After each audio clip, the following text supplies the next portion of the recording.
Les désaccords qui résultent du fait qu'une personne ne partage pas votre proposition font partie intégrante d'une négociation. Ils peuvent également se produire en interne lorsque vous apportez des changements dans votre entreprise ou dans votre façon de travailler.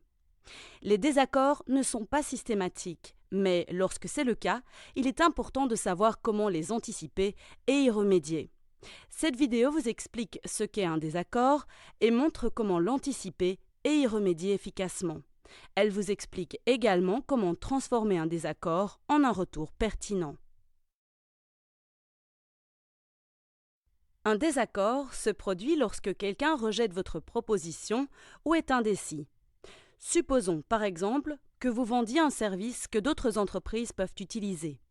Vous avez un rendez-vous avec une entreprise que vous ciblez comme client. Lors d'une visite classique, vous risquez de subir des désaccords concernant vos tarifs ou les conditions que vous proposez. Les désaccords sont inhérents au processus de vente et contribuent à convaincre les consommateurs que vous leur proposez le produit ou le service qui leur convient. Lorsque vous gérez les désaccords, vous faites de vos clients une priorité. Les désaccords peuvent prendre de nombreuses formes et émaner de différents endroits dans l'entreprise. Il peut s'agir d'une personne qui exprime son désaccord parce qu'elle ne dispose pas de suffisamment d'informations pour comprendre votre activité ou votre produit, ou d'une personne qui exprime son désaccord parce qu'elle a une faible tolérance au risque. Essayez de trouver la principale cause du désaccord.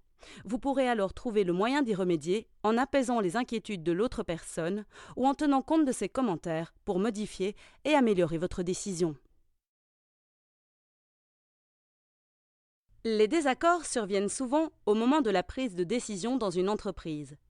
Qu'il s'agisse de décider de changer le nom d'une entreprise ou de lancer un nouveau produit, il est probable que les parties prenantes aient toujours une opinion ou un point de vue différent du vôtre.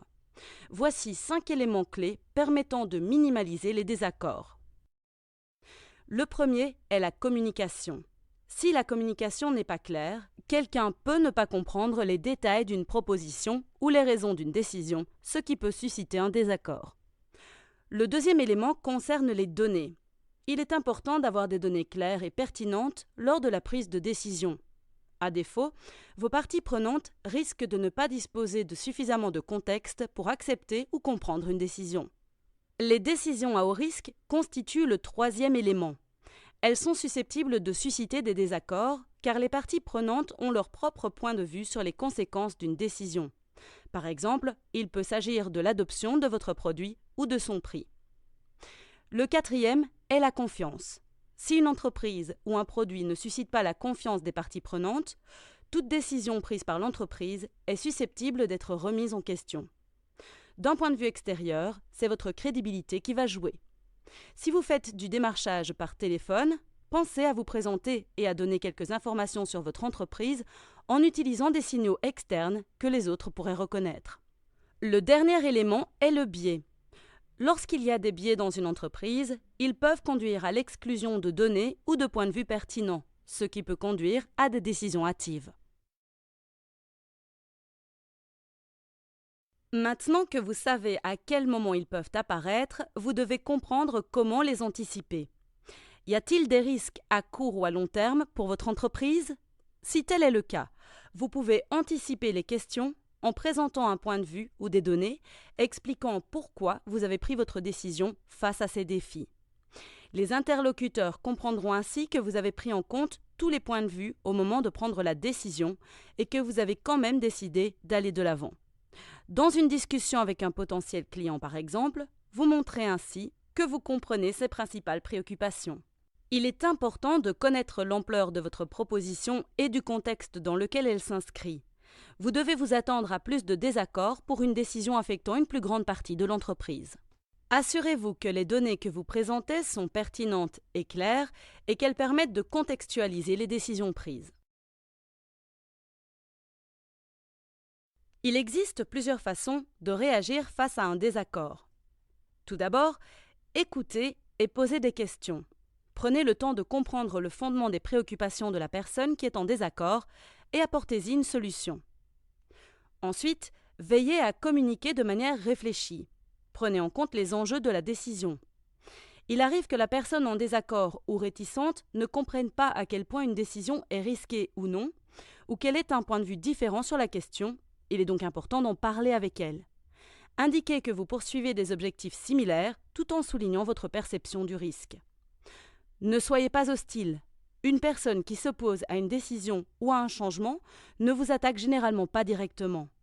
Ne prenez pas mal les retours. Au contraire, aidez ceux qui ne sont pas d'accord à trouver une solution. Partagez une vision de long terme. Il est parfois facile de se concentrer sur les décisions et les objectifs à court terme et d'ignorer la situation dans son ensemble. Ne laissez pas les décisions en suspens lorsqu'elles suscitent des désaccords. Si vous ne parvenez pas à un consensus, demandez un délai supplémentaire pour répondre aux préoccupations. S'il n'est pas possible de régler le différend, vous devez vous engager à respecter la décision prise, même si vous n'êtes pas d'accord. Dans une discussion avec un potentiel client, par exemple, écoutez vos clients.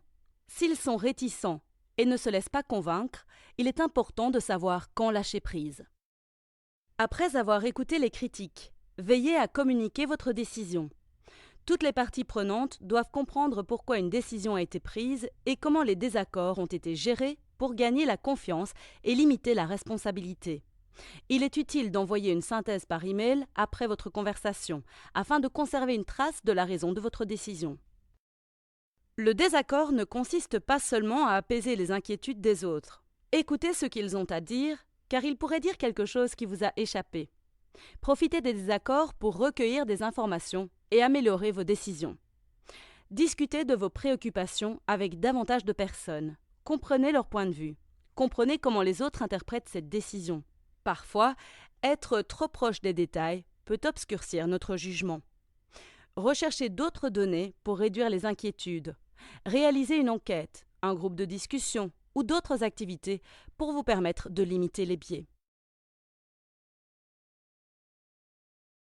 Les désaccords sont monnaie courante. Vous devriez désormais pouvoir trouver leur origine et les anticiper.